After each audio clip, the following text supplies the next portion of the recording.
Buenos días. Qué enorme alegría estar con ustedes esta mañana. Y bueno, hemos estado ya varios días en la semana misionera. Aquí está tu Biblia, pastor. Y aquí está tu otra Biblia que me prestaste, que la mía la dejé en Redil Estadio. Hemos estado en la semana misionera ahí en Redil Estadio y ha sido una enorme bendición conocer a varios de los misioneros que apoya a la familia de Iglesias El Redil en diferentes lugares en Colombia, pero también pensando y soñando y planificando, conversando de cómo podemos desde iglesias en América Latina servir en todas las naciones y especialmente en aquellos pueblos con poco acceso al Evangelio. Y un poco de eso vamos a estar hablando hoy, especialmente en la parte final de nuestro tiempo juntos. Yo agradezco mucho la hospitalidad del pastor Diego y de Claudia. Yo ya tengo varios días de estar viajando. Estuve en Ecuador la semana pasada y llegué pues cuando uno viaja, ¿no? Mucha ropa se ensucia y llego a la casa y le digo, Claudia, ¿crees que puedo lavar? Pues no solo lavó, tendió la ropa y me la planchó. Así que estoy decente delante de ustedes gracias a Claudia. Gracias, Claudia. Yo sé que te da un poco de vergüenza, pero es una familia que nos ha bendecido mucho. Tuve el privilegio de estar con ellos un tiempo en Sevilla y en Marruecos en febrero de este año, y su sabiduría, su experiencia es una bendición, porque siempre hablamos con los pastores un poquito más jóvenes, ¿verdad? Y decimos, esto que estamos haciendo, con lo que estamos soñando, no es de los pastores millennials, ¿verdad? Esto es de las Escrituras. Y tener al pastor Diego con nosotros nos ha animado, nos ha dado la sabiduría y la experiencia que nosotros no tenemos. Así que tienen un pastor de mucha bendición, hermanos. Aprécienlo, valórenlo, valoren su ministerio y aprovechenlo también, ¿verdad? Aprovechen su sabiduría, su experiencia sirviendo a la iglesia del Señor aquí en Colombia, del pastor Diego y nuestra hermana Claudia. Hemos estado estudiando Hechos, el libro de Hechos, en la semana misionera. Así que los que estuvieron viernes y sábado en el Redil Estadio probablemente van a escuchar mucha información que ya escucharon estos días. Pero para los que no estuvieron, yo creo que va a ser un buen resumen, un buen repaso de lo que estuvimos viendo. Así que haremos un viaje por Hechos y por 2-3 cartas más del apóstol Pablo. Así que les pido que me acompañen a Hechos capítulo 1, donde el doctor Lucas, quien es el escritor, nos narra la expansión del evangelio de manera secuencial. Algunos dicen que Hechos 1:8 es un bosquejo geográfico y un concepto teológico que fundamenta toda la narración de Hechos. ¿Sí? Vamos a leer desde el versículo 6, porque el versículo 6 nos plantea un conflicto, una confusión que había representada entre los discípulos, o representada por medio de los discípulos. Miren conmigo la palabra del Señor. Dice: entonces los que estaban reunidos le preguntaban, los discípulos esperando, Jesús resucitó, han pasado ya 40 días, todos están esperando, Jesús se ha aparecido a muchas personas. Dice 1 Corintios 15 que se apareció a más de 500 personas y están ahí esperando y preguntan: Señor, ¿restaurarás en este tiempo el reino de Israel? ¿Pueden percibir aquí lo que estaban esperando todos? Señor, resucitaste. ¿Qué evidencia más quiere esta gente para que nosotros te hagamos rey sobre Israel? Y aquí están hablando más sociopolíticamente que en términos de redención salvífica. Versículo 7, Jesús les contestó muy amablemente: no les corresponde a ustedes, ¿cómo se diría aquí? Imagínenselo, ¿verdad? Como, ustedes ni tienen que saberlo, los tiempos ni las épocas. Interesante esas dos palabras, ¿no?, que usa aquí Lucas. Dice: ni el kairos ni el cronos, ni el día del calendario, ni la época. A eso se refiere aquí Lucas, que el Padre ha fijado con su propia autoridad. Dice, el reino de Cristo se va a establecer definitivamente en la tierra cuando el Padre quiera, pero no es ahora. El reino ya vino, está aquí, pero no de una manera plena y definitiva. Ahora, lo que viene es muy importante. Miren conmigo, pero recibirán poder cuando el Espíritu Santo venga sobre ustedes y serán mis testigos, esa palabra es mártires, en Jerusalén, en toda Judea y Samaria y hasta los confines de la tierra. Entonces el resto del libro de Hechos se encarga de describir el avance del evangelio en todas estas regiones que Lucas nos acaba de describir aquí en palabras del Señor Jesucristo. El pastor Sam Masters, que es director del seminario William Carey en Argentina y pastor de la iglesia Crecer también, dice que hay 5 momentos estratégicos de la expansión del movimiento misionero en Hechos. Vamos a mencionarlos brevemente. Comencemos con el primero. El primer momento estratégico de la expansión del movimiento misionero en Hechos. Hechos capítulo 2. Nosotros vemos el avance del evangelio en Jerusalén y Judea, iniciando con el Pentecostés. El Pentecostés es el derramamiento del Espíritu Santo sobre un grupo de discípulos como punto de partida para la expansión del movimiento misionero. Jesús les dijo, recibiréis poder cuando venga sobre ustedes, ¿quién? El Espíritu Santo. Miramos en los evangelios a unos discípulos un poco descontrolados, ¿no? A veces valientes, a veces temerosos. Pero en el libro de los Hechos, los discípulos son una máquina. Comenzando por Pedro, el que había negado al Señor Jesucristo, ahora predica con una valentía impresionante. ¿Y a cuenta de qué? Del Espíritu Santo. Entonces ustedes van a ver, si ustedes, y les recomiendo esto, si no lo han hecho, tomen el libro de Hechos, les tomará unas 2 horas y media, 3 horas, y léanlo de una sola sentada. 28 capítulos. No es mucho, ¿verdad? Dura más una serie de Netflix. Siéntense y vean cómo se despliega el poder del evangelio a través de dos maneras. El primer lugar es el Espíritu Santo interviniendo y actuando, y lo segundo es la predicación de la palabra. Los discípulos, como resultado de ser empoderados por el Espíritu Santo, predican la palabra, y así avanza el evangelio en todas estas regiones. ¿Cómo comienza? Con el Pentecostés. Y este es el patrón que nos muestra Hechos 2. Intervención del Espíritu, predicación de la palabra. Intervención del Espíritu, predicación de la palabra. Miremoslo entonces en el segundo momento estratégico del avance misionero en Hechos. Acompáñenme a Hechos capítulo 8. Y aquí entonces el evangelio está entrando a la siguiente región. Ya estamos en Jerusalén, pasamos por Judea y ahora ¿dónde vamos? Samaria. ¿Recuerdan Juan capítulo 4? Jesús con la mujer samaritana en el pozo. ¿Y qué le dicen los discípulos? ¿Qué onda, Jesús? ¿Cómo así? ¿Estás hablando con una mujer samaritana? Los judíos evitaban Samaria. Eran los primos impuros. Y vemos que aquí el evangelio está llegando a Samaria. 8:5. Viene la persecución y los que habían sido esparcidos predicaban la palabra. Felipe, descendiendo a la ciudad de Samaria, les predicaba a Cristo. ¿Y cuál es el resultado? Muchos samaritanos se convierten. Miren el versículo 25.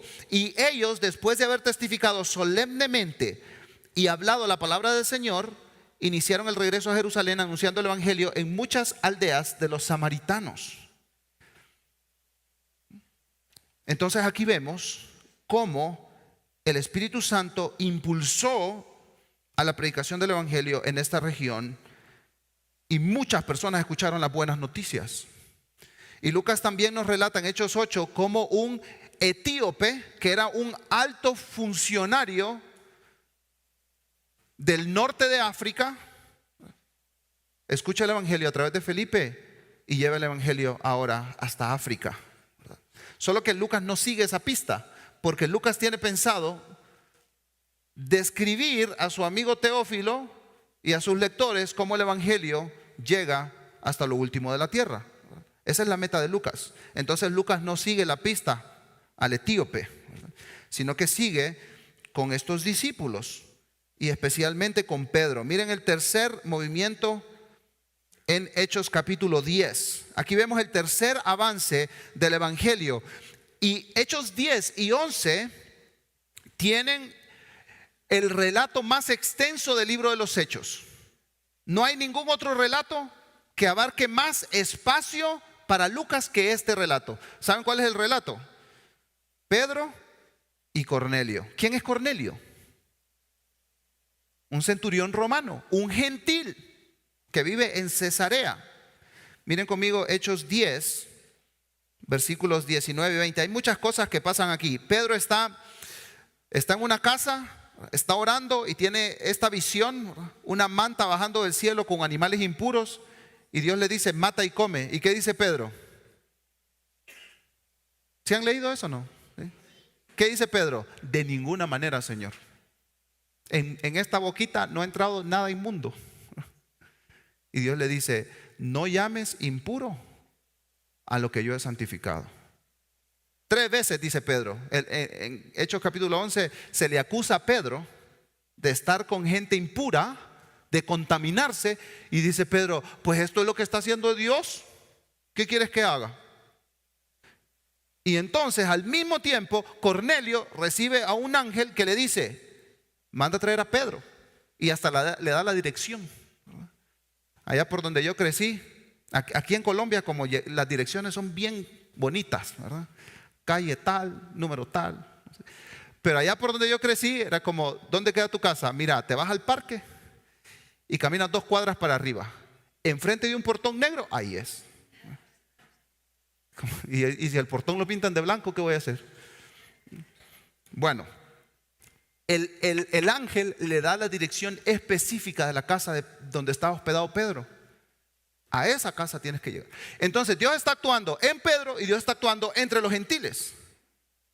¿Sí? Miren conmigo versículo 19 y 20, capítulo 10.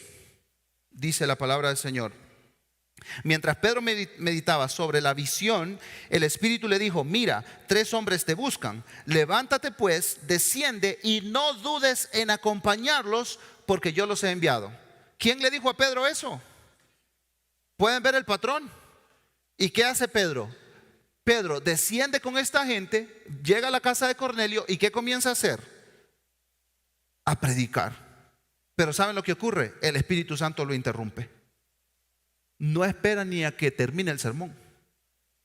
Y el Espíritu Santo desciende sobre estos gentiles, y por eso algunos estudiosos le llaman el Pentecostés gentil, porque Pedro, después narrando esta historia con los judíos, les dice: el Espíritu Santo descendió sobre esta gente y esta gente comenzó a demostrar milagros y señales del Espíritu Santo, y dice exactamente igual como nos ocurrió a nosotros. ¿Cuándo?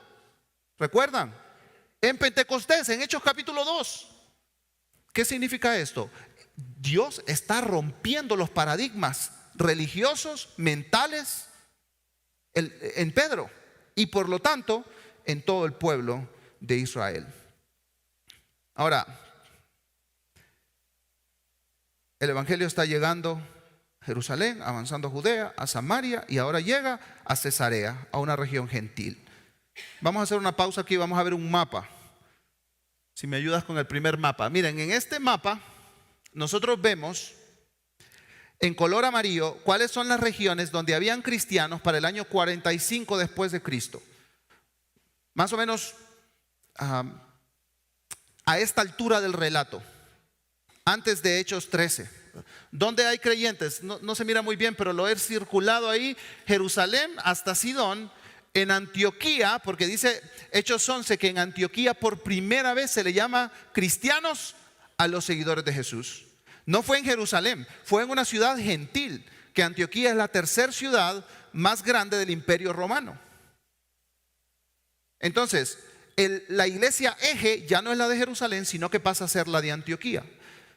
A esta altura del relato, Hechos 9 nos narra la conversión de Saulo. ¿Sí recuerdan esto? Entonces va a haber un cambio de personaje central también. De Pedro va a pasar a Pablo. ¿Por qué? Porque Pablo es el apóstol a los gentiles. Y también está circulado Roma, porque algunos dicen que en Pentecostés habían algunos hombres de negocio, viajeros que estaban ahí en Jerusalén, escucharon el evangelio en su propio idioma, se convirtieron y llevaron el evangelio hasta Roma y ahí plantaron una iglesia. Entonces por eso también Roma está en ese círculo. Jerusalén, Judea, Samaria, llegó a Antioquía y también en Roma. Bueno, sigamos. Vamos al cuarto movimiento del avance del evangelio. Miren conmigo Hechos capítulo 13. Este es un momento crucial en el movimiento misionero de la iglesia. En la iglesia que estaba en Antioquía habían profetas y maestros. Presten atención a estos nombres: Bernabé, Simón, llamado ¿qué? Níger. ¿Saben qué significa Níger? El negrito. Así le decían. Otras versiones dicen el negro. ¿De dónde creen que era? Era un africano. Era un africano. Lucio de Cirene, de otro pueblo. Manaén, que se había criado ¿con quién? Imagínate. Este hermano, este líder de la iglesia, era un tipo con una posición económica, socioeconómica altísima.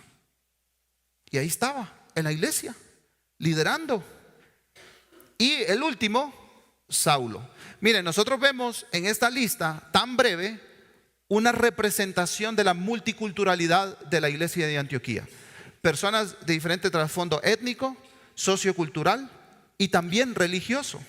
Porque Saulo era un perseguidor de la iglesia, era un fariseo convertido a Cristo. Así que a partir del capítulo 13 se nos narra la expansión del evangelio hasta los confines de la tierra, comenzando con el primer viaje del apóstol Pablo. Dice, versículo 2: mientras ministraban al Señor y ayunaban, el Espíritu Santo dijo: apártanme a Bernabé y a Saulo para la obra a la que los he llamado. Entonces, después de ayunar, orar y haber impuesto las manos sobre ellos, los enviaron. Miren un segundo mapa aquí en la pantalla. Vamos a ver el primer viaje misionero del apóstol Pablo y Bernabé. Salen de Antioquía, descienden a Seleucia y de ahí navegan a Chipre. Cruzan la isla de Chipre predicando el evangelio. Luego suben y entran a lo que hoy es el Turquía actual. Hay una ciudad que se llama Antalya, que es preciosa. Y hasta hay un puerto ahí que se llama el puerto de Pablo, donde hay barcos y todo el asunto, ¿no? Y ahí en el mar Mediterráneo, aún los mismos locales dicen: por aquí entró el apóstol Pablo, ¿verdad? Y se dirige entonces a lo que conocemos como Asia Menor y comienza a predicar el evangelio. Eso lo vemos en los capítulos 14 y 15 de Hechos, ¿verdad? Con mucha persecución. Pablo predica en lugares donde adoraban otros ídolos, mucho paganismo, y por lo tanto hay mucha persecución, no solo de los paganos, sino que también de los judaizantes. Y el evangelio es anunciado en todos estos lugares. Iglesias son plantadas, líderes son establecidos y Pablo continúa su trabajo pionero. Miren cómo termina este primer viaje misionero. Hechos capítulo 14, versículos 26 y 27. Y de ahí se embarcaron para Antioquía, donde habían sido encomendados a la gracia de Dios para la obra que habían cumplido. Cuando llegaron y reunieron a la iglesia, informaron de todas las cosas que Dios había hecho con ellos y cómo había abierto a los gentiles la puerta de la fe. Y se quedaron mucho tiempo con los discípulos. Mire qué interesante esto, porque si bien es cierto, esto es un buen principio para nosotros como iglesias en América Latina. Si bien es cierto, Pablo y sus equipos misioneros tenían autonomía, ellos no estaban independientes a la iglesia. Ellos terminaron su recorrido misionero y ¿dónde regresaron? A Antioquía, a la iglesia que los había enviado. Entonces, cuando Iglesia Redil Oriente envía misioneros, no los envía en independencia. Hay un sentido de autonomía y dirección del Espíritu Santo, pero Los misioneros siempre están conectados con la iglesia enviadora. Perdón. Seguimos entonces. El quinto movimiento de la expansión del evangelio en Hechos. Y este inicia con el segundo viaje misionero del apóstol Pablo. Nos vamos a saltar el gran conflicto que hubo entre Pablo y Bernabé, que a mí, por cierto, me hubiera encantado presenciar esa discusión. Dice Lucas, tuvieron una discusión no pequeña. Imagínense. Pero bueno, vamos a dar eso para otro momento. Veamos el siguiente mapa que traza la ruta del segundo viaje misionero del apóstol Pablo. Miren qué interesante. Dice Pablo, llegan a Jerusalén, tienen el concilio, capítulo 15, luego suben a Antioquía y de Antioquía comienzan este recorrido. Y dice que Pablo lo primero que hizo fue decirle a Bernabé, antes de tener conflicto, regresemos a las iglesias que ya están plantadas y visitémoslas para fortalecerlas en la fe. Entonces se separan, Bernabé toma a Juan Marcos, Pablo toma a Silas y comienzan este segundo viaje, recorriendo estas iglesias ya plantadas y animando, confirmando a los hermanos de la fe, especialmente al liderazgo de estas iglesias. Y miren conmigo versículo 6, capítulo 16, versículo 6.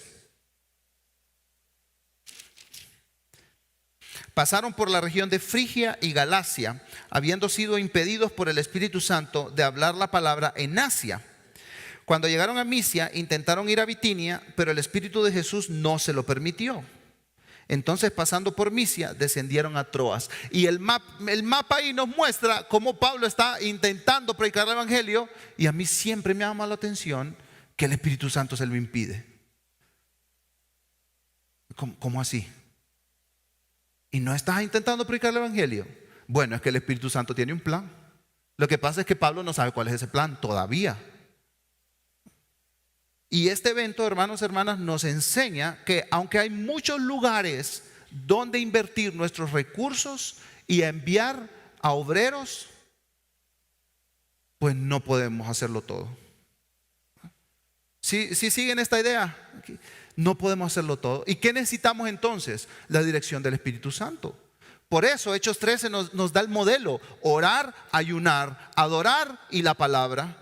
Y mientras hacemos eso, oramos: Señor, ¿dónde quieres tú que enviemos obreros? ¿Los podemos enviar a todos los campos misioneros? Imposible. ¿A todos los países del mundo? Imposible. ¿A todos los lugares con poco testimonio del evangelio en Colombia? Imposible. El Espíritu Santo tiene que dirigirnos. Sigamos leyendo versículos 9 y 10. Porque aquí le va a mostrar al Espíritu Santo cuál es el plan que Él tiene. Por la noche se le mostró a Pablo una visión. Un hombre de Macedonia estaba de pie suplicándole: pasa a Macedonia y ayúdanos. Cuando tuvo la visión, enseguida procuramos ir a Macedonia, persuadidos de que Dios nos había llamado para anunciarles el evangelio. ¿Vieron? Aquí Pablo se da cuenta de que Dios tiene su agenda. Las iglesias y los misioneros podemos hacer toda la estrategia del mundo, pero Dios tiene su plan. Y lo más importante es que le sigamos. Estamos aquí ante un momento crucial en la historia de la iglesia. En lugar de ir a Bitinia y el Ponto, que es el actual norte de Turquía, se ubican Estambul, y de Estambul hacia el este, bueno, eso es el Ponto y Bitinia en la antigüedad. El Espíritu Santo lo guía a Macedonia. Macedonia es el este de Europa. Y así es como el evangelio llega entonces a tierras europeas. ¿Y cuáles son las dos primeras ciudades en las que Pablo predica el evangelio en Macedonia? A ver si se la saben esa. Filipos y Tesalónica. Filipos y Tesalónica. Y aquí es crucial enfatizar algo muy importante, hermanos, hermanas. En estos lugares no habían iglesias, no había el redil Tesalónica, el redil Filipos, no había Poema,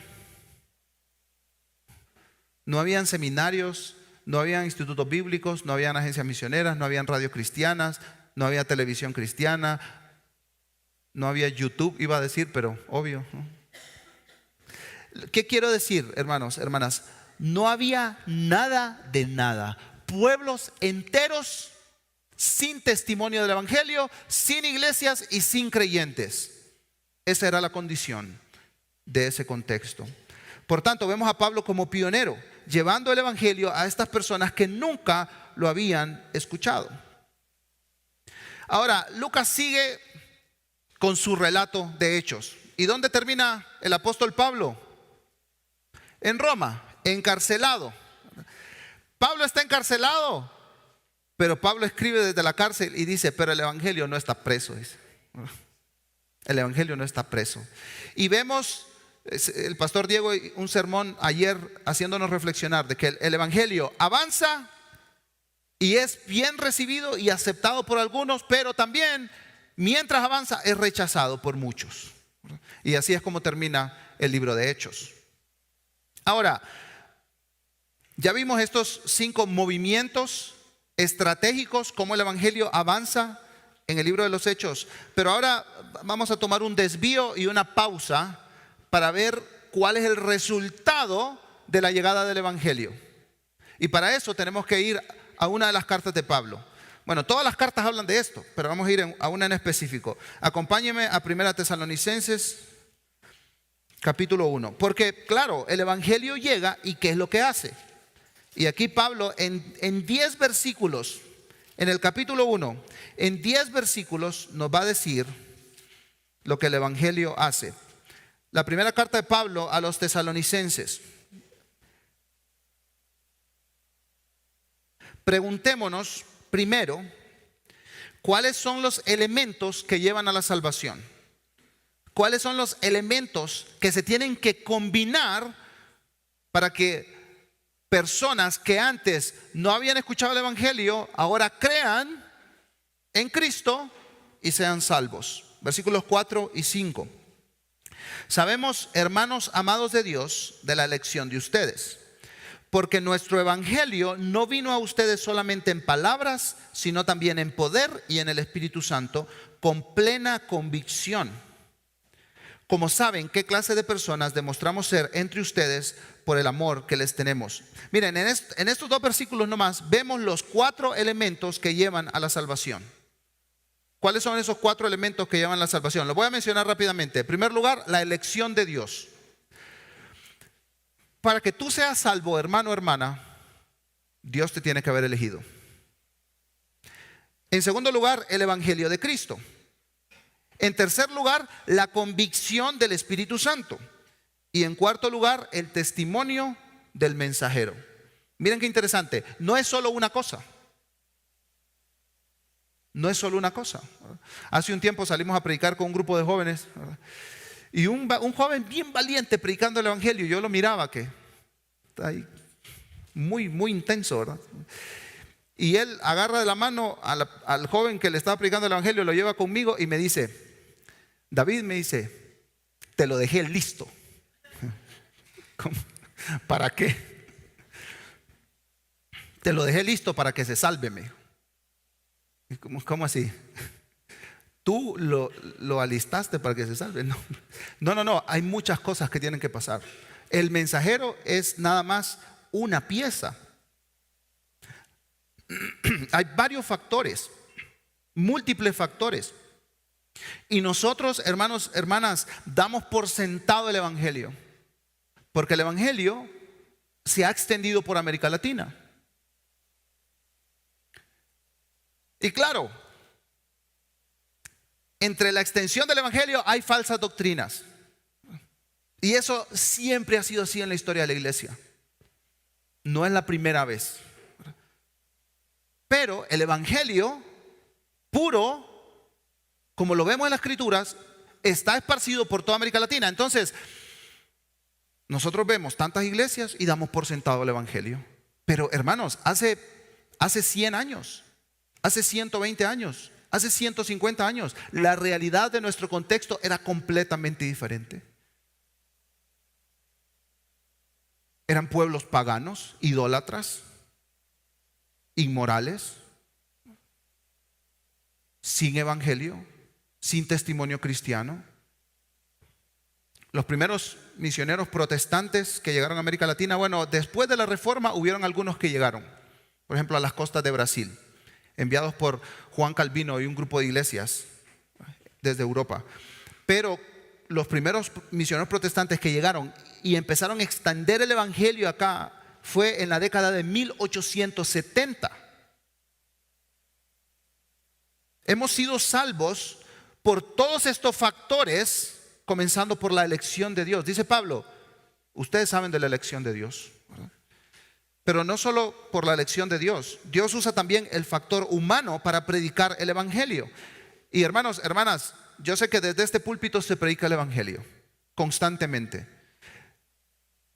Pero sin temor a repetirme, yo creo que vale la pena leer qué es el evangelio. ¿No es cierto? Leamos entonces qué es el evangelio. El evangelio es por definición un anuncio. Es un anuncio. Y prestemos atención a esto, hermanos, hermanas. El evangelio no es una buena obra.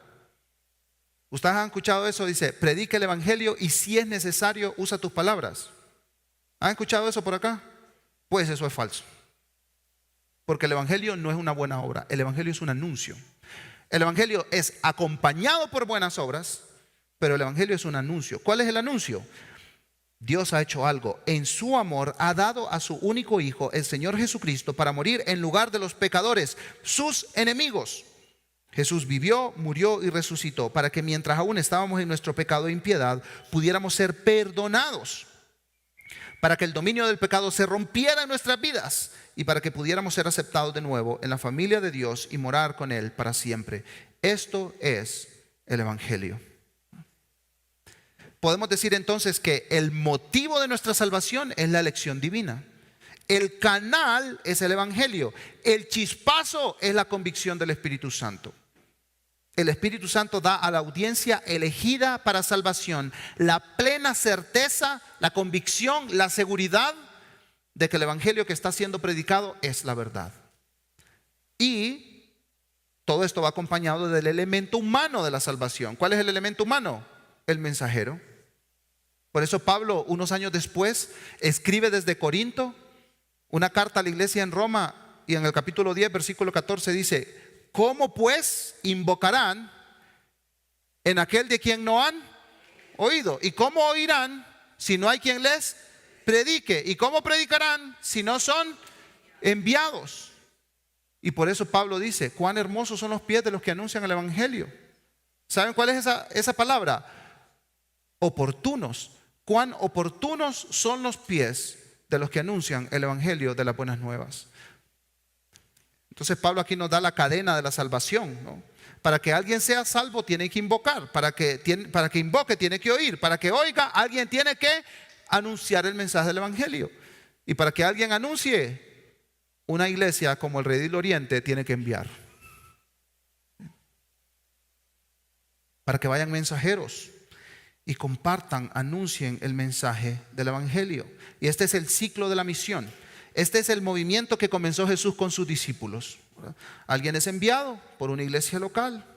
Este misionero predica el evangelio, hace discípulos, se plantan nuevas iglesias y desde esas nuevas iglesias se comienza otra vez el ciclo. Se envían obreros donde no hay testimonio del evangelio y así sucesivamente. ¿Cuál es el problema que nosotros tenemos en las iglesias en América Latina? Pues pensamos que con nosotros se terminó el asunto. Pero no es así, mis hermanos. No es así. Brevemente, ¿cuál es el resultado de la salvación? Miren conmigo versículo 6. Ustedes llegaron a ser imitadores de nosotros y del Señor. Recibieron la palabra en medio de mucha tribulación. Este es el primer resultado de la salvación. Gozo en medio de la tribulación al recibir la palabra. De tal manera que llegaron a ser un ejemplo para todos los creyentes de Macedonia y en Acaya.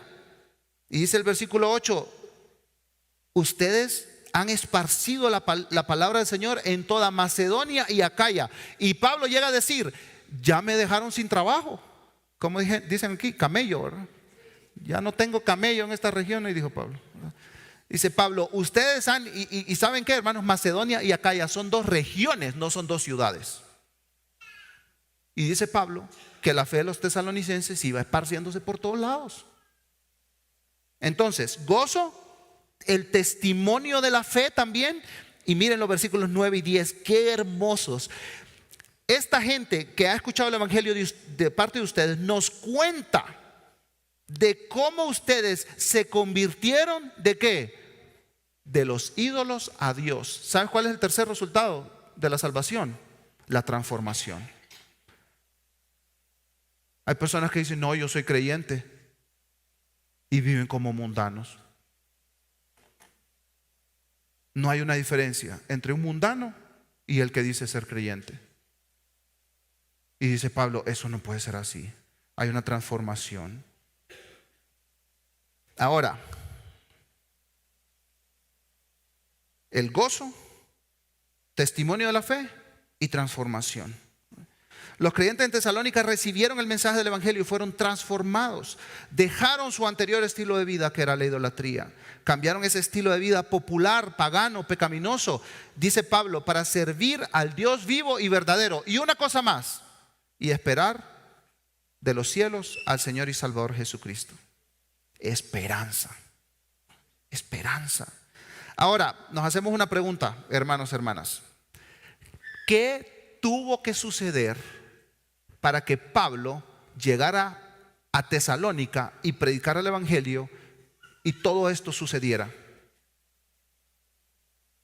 ¿Qué tuvo que suceder? No, podemos preguntarnos, ¿qué tuvo que suceder para que el evangelio llegara a Colombia o a Guatemala, donde yo vivo, y todos estos elementos se pudieran combinar para que haya gozo, testimonio, transformación y esperanza? Un misionero. Sin obreros cristianos que salgan, los pueblos de la tierra no van a escuchar. Pero hubo una iglesia participando. Hubo una iglesia participando. Miren conmigo Filipenses.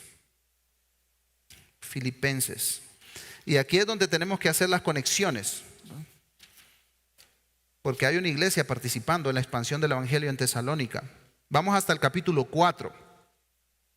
Y Pablo en el capítulo 4 va a agradecer a los hermanos de cómo participaron en la obra. De cómo participaron en la obra. Miren conmigo versículo 10, 4:10. Me alegré grandemente en el Señor de que ya al fin han reavivado su cuidado para conmigo. En verdad, antes se preocupaban, pero les faltaba la oportunidad. No que hable porque tenga escasez, pues he aprendido a contentarme cualquiera sea mi situación. Sé vivir en pobreza, sé vivir en prosperidad. En todo y por todo he aprendido el secreto, tanto de estar saciado como de tener hambre, de tener abundancia como de sufrir necesidad. Y aquí en este contexto, el famoso versículo que todos conocemos: todo lo puedo en Cristo que me fortalece. Sin embargo, han hecho bien en compartir conmigo en mi aflicción.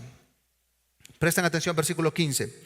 Ustedes mismos también saben, filipenses, que al comienzo de la predicación del evangelio, después que partí de Macedonia, ninguna iglesia compartió conmigo en cuestión de dar y recibir, sino solamente ustedes. Versículo 16. Porque aún, ¿a dónde? A Tesalónica enviaron dádivas más de una vez para mis necesidades. ¿Qué tuvo que suceder entonces para que el evangelio llegara a Tesalónica? Un obrero enviado y una iglesia apoyando. ¿Sí? Y miren el versículo 18. Pero lo he recibido todo y tengo abundancia. Estoy bien abastecido, habiendo recibido de Epafrodito lo que han enviado: fragante aroma, sacrificio aceptable, agradable a Dios. Y Pablo cierra con estas hermosas palabras: mi Dios pues suplirá todo lo que a ustedes les falte conforme a sus riquezas en gloria en Cristo Jesús. La participación del evangelio de una iglesia local es vital para el gozo, el testimonio, la transformación y la esperanza de las naciones. ¿Y qué enviaron? Bueno, dos cosas. Pablo en el capítulo 4 dice que enviaron apoyo económico abundante y Pablo dice, nada me falta. No le enviaron 2 pesitos, le enviaron abundancia de recursos. Pero también enviaron a un hermano, Epafrodito. Y en el capítulo 2 Pablo les había dicho a los hermanos, Epafrodito estuvo dispuesto a morir, puso en riesgo su vida para cuidar de mí, enviado por ustedes. Qué impresionante, ¿no? Entonces, 2 cosas: cuidado integral del misionero y apoyo económico abundante. Esa es la manera en que una iglesia local como el Redil Oriente participa en la expansión del evangelio. Me gustó mucho una frase que escuché hace poco: el agua de vida es gratuita, pero construir la tubería es costoso. ¿Qué piensan ustedes? Los misioneros que vinieron acá a Colombia a aprender a comer arepa, ¿con qué vinieron? Con recursos. Si le seguimos la pista al apóstol Pablo, el agua de vida es gratuita, pero construir la tubería es costoso. La salvación es por gracias, no por obras. Llevar el evangelio, hermanos, hermanas, es caro. Y si la iglesia, el Redil Oriente, quiere participar en la expansión del evangelio, van a tener que sacrificarse. No para estar más cómodos, pero para que las naciones escuchen la esperanza que hay en Cristo.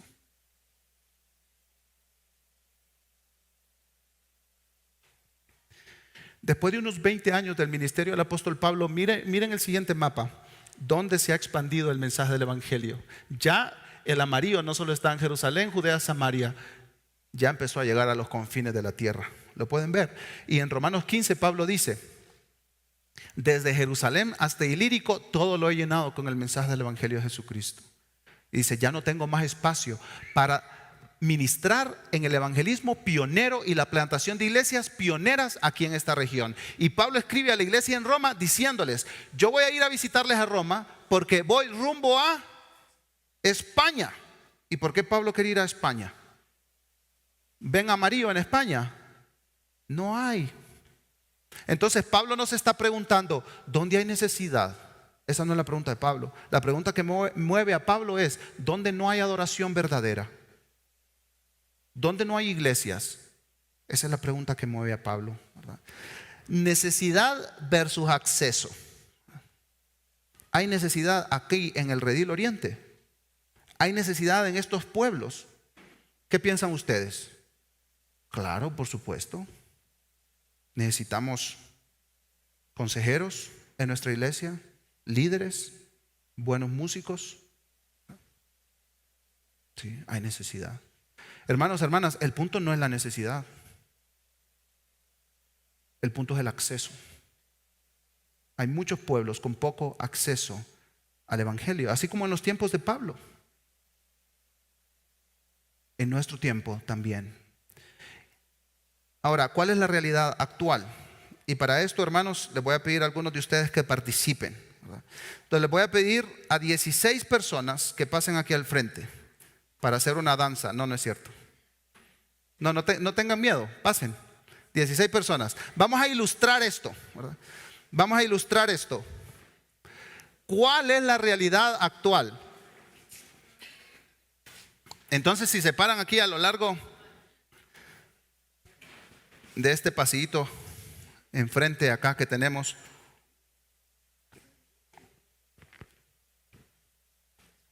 ¿cuántos hay? 1, 2, 3, 4, 5, 6, 7, 8, 9, 10, 11, 12, 13. 3 más. 2 más. ¿Quién da más? Creo que uno hace falta, ¿no? Ahí estamos. A ver. 2, 4, 6, 8, 10, 12, 14, 15. Hermana, pase, porfa. Para que... Ok, muy bien. Sí, Pastor Diego, si te puedes correr un poquito para allá, por favor, hasta aquel pasillo y hacemos un poquito de espacio aquí al frente. Muy bien, miren, presten atención. Hay más de 8,000 millones de personas en el mundo, ¿sí? Así que cada una de estas personas que están aquí al frente, nuestros hermanos y hermanas, representan 500 millones de personas. Cada uno de ellos representa 500 millones de personas. Entonces vamos a hablar en términos generales, ¿verdad? Aquí no estamos hablando en números específicos, pero vamos a hablar en términos generales solo para ilustrar esta realidad. Entonces, miren, presten atención. Se estima que 1.000 millones de personas, o sea, 2 de ellos son creyentes comprometidos y fieles, que han abrazado el mensaje del Evangelio y que creen en Cristo, que son parte de una iglesia local. Así que a los que se miran más piadosos, los vamos a identificar como creyentes. Háganse un poquito para allá, para separarse del mundo. No, tú no. Muy bien, 2, ¿verdad? 3 dicen ser creyentes. A ver, ¿cuáles son los que se miran aquí más o menos? Nada, vamos a seguir acá. Ustedes dicen ser creyentes, pero en el pastel, ¿verdad? Entonces, háganse un poquito para acá. Esto es una ilustración, hermanas, ¿verdad? No se vayan a angustiar ahí. Aunque si tienen dudas de su fe, hablen con uno de los pastores. Entonces, 1.500 millones son cristianos nominales.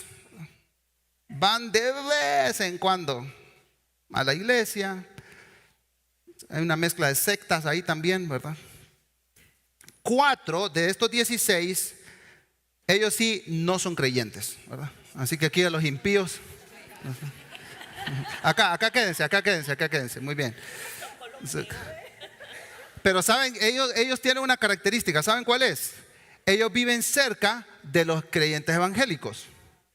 ¿Sí? Pero rechazan el evangelio. Si lo escuchan alguna vez, ¿verdad? Lo rechazan.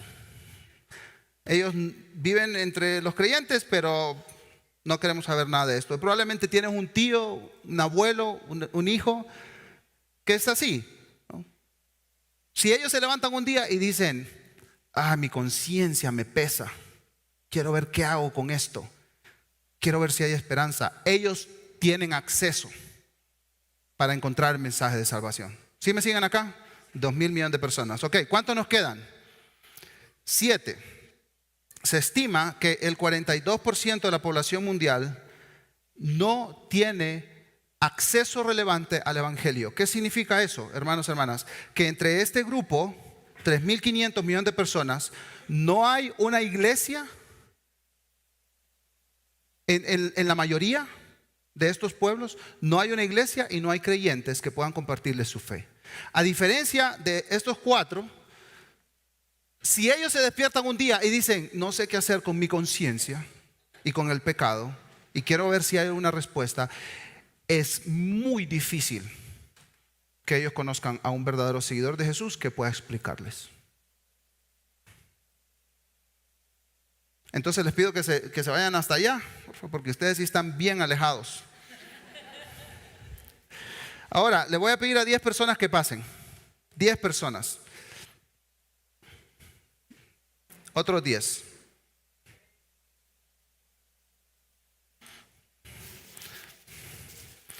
Diez personas. Muy bien, y estas 10 personas van a representar el 100% de obreros cristianos que la iglesia envía. El 100% de obreros cristianos que la iglesia envía. ¿Ya están los 10? Sí. Bien. Listo, gracias, hermana. Muy bien, buena matemática. Muy bien, entonces miren, vamos a hacer algo acá.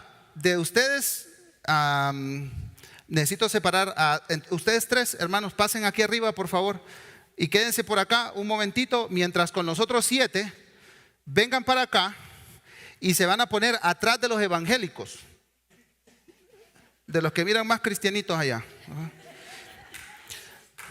Ahora, quédate conmigo aquí, hermano. Tú también eres parte de ese grupo, pero a ti te vamos a designar el tesorero. Tienes cara de buen administrador, de ético. Bueno, antes de darle la plata aquí a nuestro tesorero, vamos a ver qué pasa con estos 3 hermanos que están acá. Miren, ustedes 2 hermanos vengan conmigo y van a ponerse en medio de este grupo, de los creyentes que dicen ser creyentes, pero nada de nada, Y de los que rechazan, aquí, en medio. Sí.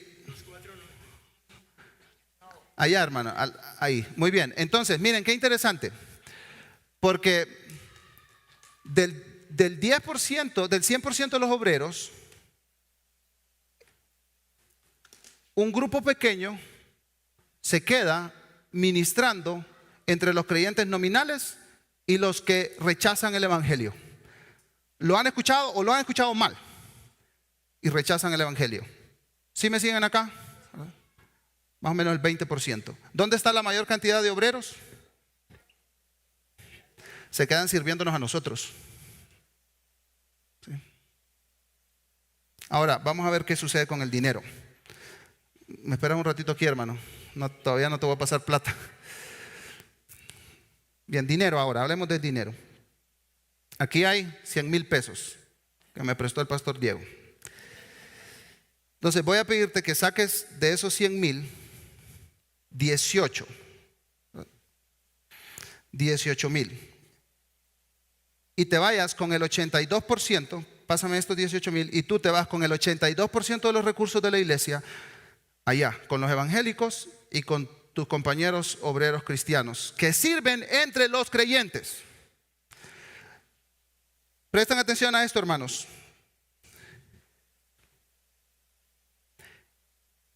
El 70% de los obreros con el 82% de los recursos sirviendo a los creyentes.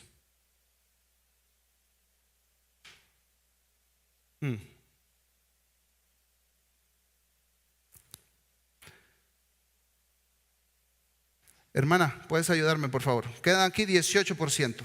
Te voy a dar 12. No, son realmente, yo me quedo con el 2%.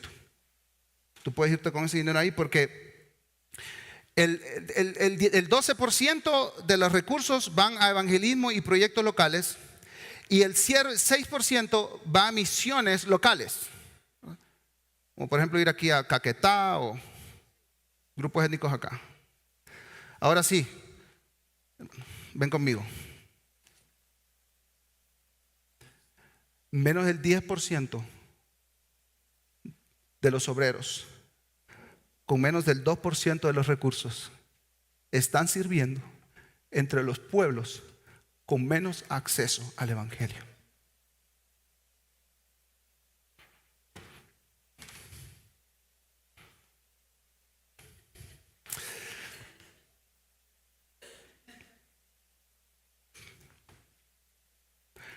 ¿Qué piensan, hermanos?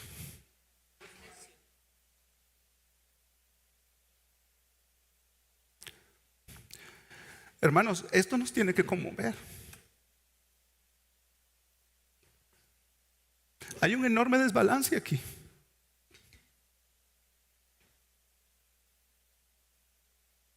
Esto no está bien. Esto tiene que cambiar. Y a menos que nosotros tomemos a obreros,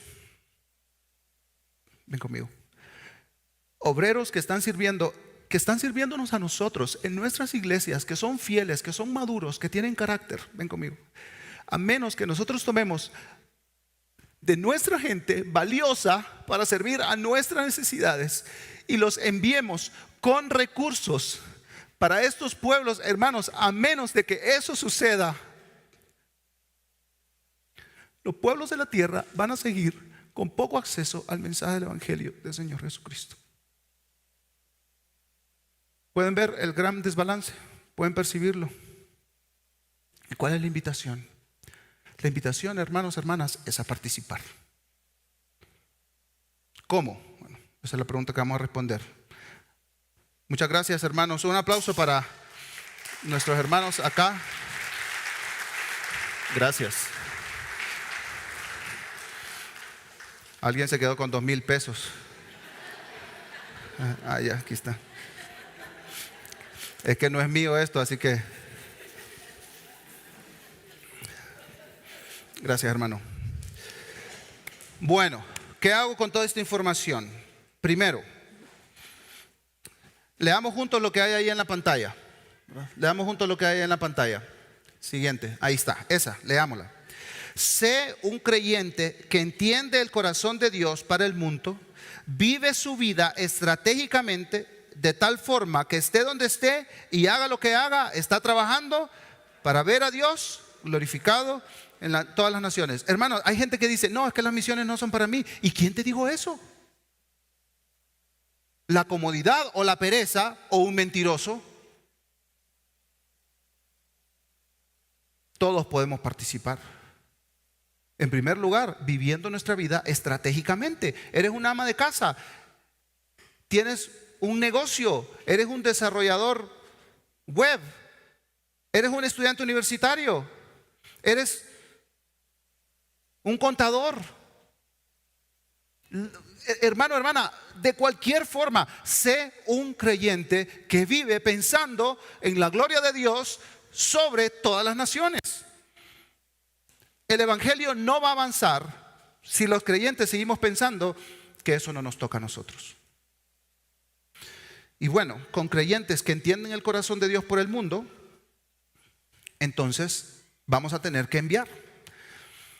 Y si Dios está poniendo ese anhelo en tu corazón de servir, puedes ir, ¿verdad? Puedes ir como un misionero vocacional. Y aquí hay varias ideas. Como un profesional trabajador. Para aquellos que trabajan, tienen una profesión. O para aquellos estudiantes también. ¿Han pensado en mudarse a otro país con poco acceso al evangelio? Para vivir una vida en misión intencional ahí, trabajando en tu profesión. Haciendo un posgrado, una maestría en el extranjero.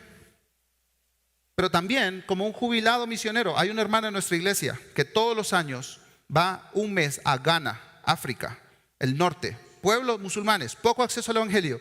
Y yo le digo, hermana Blanquita, ¿y usted cómo hace para conseguir el dinero? Con mi jubilación, mi hijo me dijo.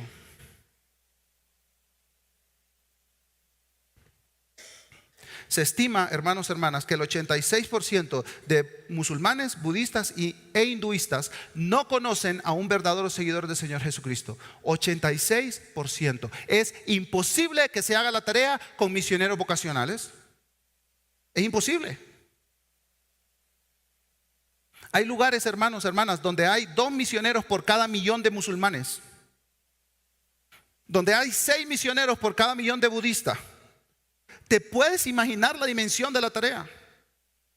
Si no se levantan creyentes fieles con sus profesiones y se mudan a ser parte de una iglesia en estos lugares que se está plantando, ¿cómo van a escuchar? Como se preguntaría Pablo, ¿cómo pues invocarán? No se puede. Bueno, ve, ¿verdad? Pero también envía. Y aquí hay varias ideas para enviar. Ora, ofrenda, visita a algún misionero en el campo como Epafrodito, ¿verdad? Recibe a internacionales que se están mudando a nuestros países. Moviliza a otros, comparte esta información con otros creyentes para que puedan ser parte de la misión global. Y quiero que veamos este último mapa que había aparecido ahí. Los puntos azules representan donde está la mayor concentración de cristianos y los puntos rojos donde está la mayor concentración de no cristianos. Para que nosotros vayamos, hermanos, hermanas, vamos a tener que pagar un costo. Los que van a tener que desprenderse de su comodidad, de sus familias, de su cultura, de lo natural, de lo conocido, y van a tener que salir. Para los que enviamos, vamos a tener que desprendernos también de nuestros mejores obreros y de nuestros recursos. Imagínense al apóstol Pablo y a Bernabé. Imagínense la iglesia de Antioquía perder a estos 2 grandes maestros y hermanos, pero obedeciendo al Espíritu Santo. Entonces vamos a tener que pagar un alto costo para ir allá. Y ¿saben qué, hermanos? No es barato. Se los digo de una vez. No es barato ir a esos lugares. Pero el Espíritu Santo es el mismo Espíritu Santo que ha avanzado su misión en todas las naciones. El Evangelio es tan implacable que la misión de Dios va a avanzar. con o sin la cooperación voluntaria de su pueblo. Lo que a mí me parece sorprendente es que Dios en su misericordia me diga a mí, de un paisito pequeñito de Centroamérica, que quiere que sea parte. Y yo digo, sí, Señor, ¿cómo no? Sí, esto es lo más importante. William Carey decía, yo no le tengo miedo al fracaso. Yo tengo miedo de tener éxito en algo que no importa.